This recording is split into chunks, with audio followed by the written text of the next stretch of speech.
Hello, welcome back to my channel absolutegh. Today I'm going to show you how to make hot press papaya oil or pawpaw oil. So the ingredient we are going to use here is pawpaw and water. Water is optional depending on your blender.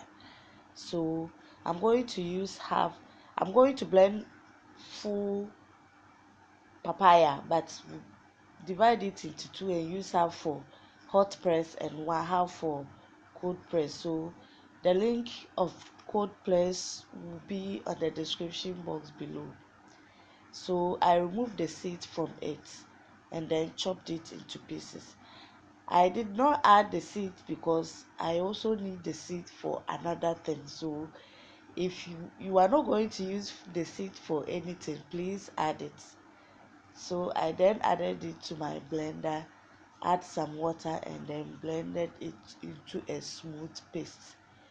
After that, I poured it in my frying pan and I added my cold press coconut oil. If you've not watched that video, I will leave the link on the description box below, how to make cold press coconut oil.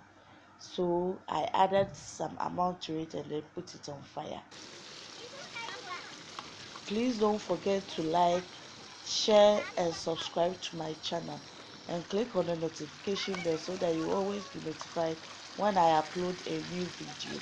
So you have to allow it on fire, stir it in 5 minutes or 10 minutes. You come back, you stir it until all the water is drained, and then it will remain the oil and the residue, that's the papaya.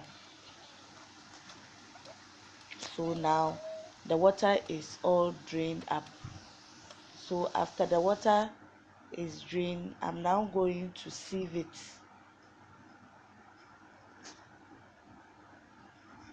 Please, when you sieve it, don't throw away the food. It's sweet papa, the fruits, after frying it like this. Hey, even you can't compare toffee with this.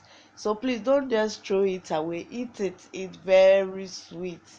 So after everything, I sieved it. I made sure that I get out of all the particles from it, and then my papaya oil is ready. Remember, we are in the process of starting our body pomade and hair pomade. So as part of it, we are preparing an papaya oil. So thank you all for watching my video.